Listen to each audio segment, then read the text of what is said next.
Memasuki tahun 2020, kita semua tentu berharap semua yang direncanakan di tahun dengan angka cantik ini bisa tercapai sesuai tujuan. Apalagi jika dilihat dari numerologi.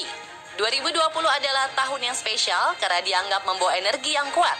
Angka 2 beresonansi dengan hubungan, intuisi, dan tujuan hidup Anda. Sedangkan 0 dikaitkan dengan pertumbuhan, perjalanan, dan siklus hidup. Tak heran jika banyak orang yang membuat berbagai rencana liburan atau memulai usaha baru di tahun 2020, tahun yang dianggap penuh harapan.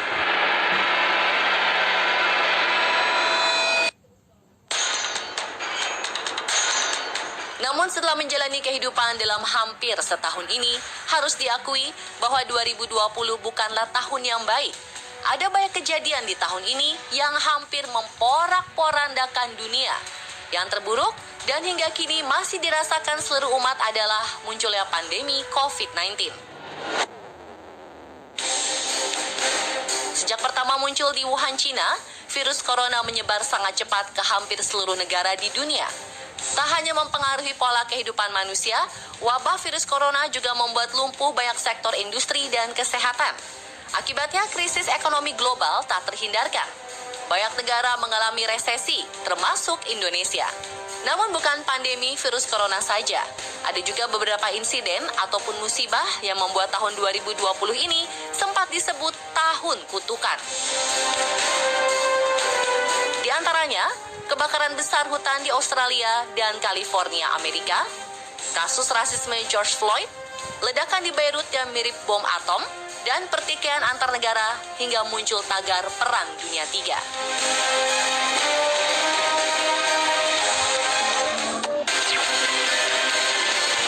Dengan banyaknya musibah yang terjadi di sepanjang tahun 2020, banyak orang yang ingin segera berganti tahun ke 2021. Semua berharap tahun 2021 nanti keadaan akan semakin baik dan pandemi pun akan berakhir. Tapi, benarkah tahun depan kondisi masyarakat dunia akan membaik? Ternyata tak semudah yang dibayangkan. Hampir setahun setelah COVID-19 melanda, memang sudah ada beberapa negara yang memproduksi vaksin. Banyak yang sudah gembira dan meyakini jika pandemi akan segera berakhir dengan adanya vaksin. Namun faktanya, vaksin yang kini sudah ada beberapa jenisnya ini belum bisa langsung dipakai, apalagi dapat memupus pandemi dari muka bumi. Ini dikarenakan adanya masa uji coba dan masa produksi yang terhitung tidak singkat, serta pemberian vaksin kepada seluruh lapisan masyarakat dunia yang jumlahnya miliaran orang.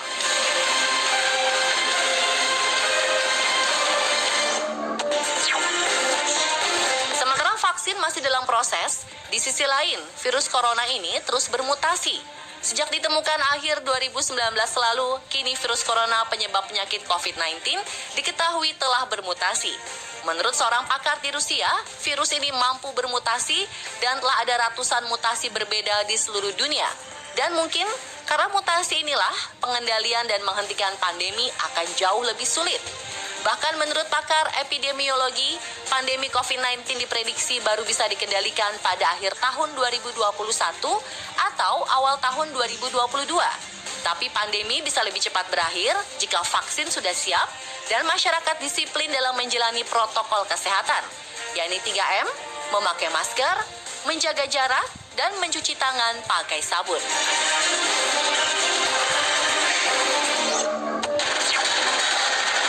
Pandemi virus corona memang menyebabkan perubahan besar dalam kehidupan manusia. Dengan pola hidup new normal ini, banyak perubahan yang terjadi dalam interaksi di masyarakat. Perubahan gaya hidup pun tak akan terelakkan meski pandemi COVID-19 nantinya berakhir. Kira-kira apa saja akan berubah pasca pandemi ini?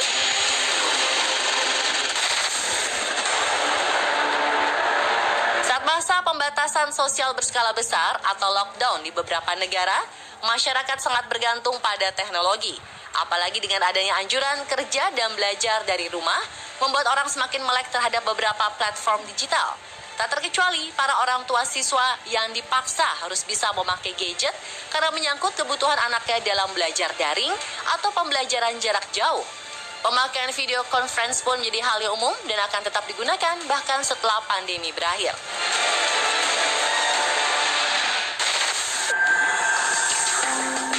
Saat pandemi Sebagai langkah darurat terpaksa dilakukan sejumlah perusahaan agar karyawannya tetap bisa bekerja dari rumah. Gedung perkantoran pun banyak yang sepi karena tidak adanya pekerja yang beraktivitas. Dan pasca pandemi berakhir, mungkin akan ada banyak perusahaan yang akan membentuk suatu sistem kerja yang tetap bisa dilakukan dari rumah. Hal ini akan membuat suatu perusahaan tidak memerlukan lagi tempat atau bangunan sebagai kantornya. Kondisi ini disebut-sebut bisa menjadi alternatif sebuah perusahaan agar bisa lebih berhemat dari sisi biaya operasional.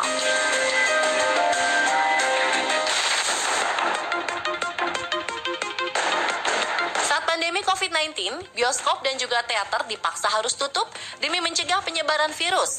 Alhasil banyak masyarakat yang menghibur diri dengan cara menonton berbagai tayangan film atau serial dari rumah. Kebiasaan ini pun bisa berlanjut bahkan setelah pandemi usai. Meski harus berlangganan dan membayar ratusan ribu rupiah per bulan, cara ini dianggap sebagai solusi paling sehat, mudah, dan juga hemat bagi sebagian masyarakat.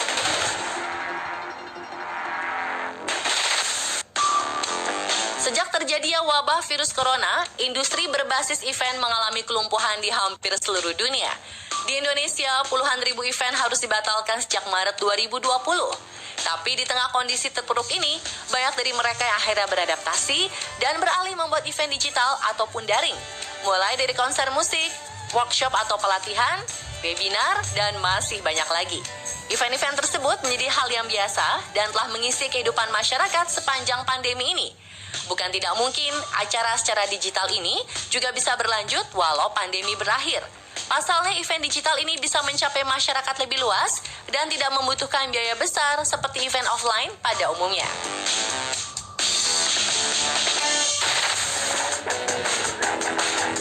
Beberapa tahun terakhir, e-sport atau olahraga elektronik memang berkembang cukup pesat.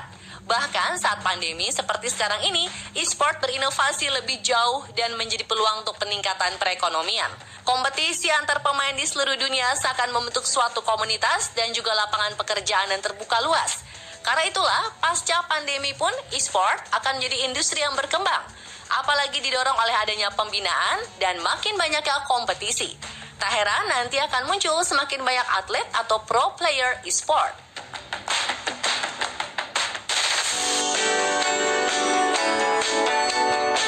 Pandemi COVID-19 memang mempengaruhi perilaku belanja orang-orang yang sebelumnya secara offline di gerai fisik, kini beralih ke belanja online. Peningkatan konsumen berbelanja secara online meningkat lebih dari 50%. Aplikasi belanja online pun kini semakin mempunyai keunggulan masing-masing.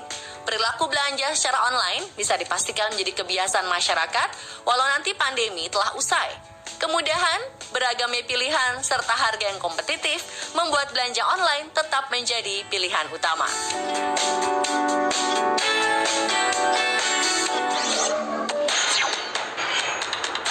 Wabah virus corona memang berdampak buruk ke hampir semua industri dan juga kehidupan manusia.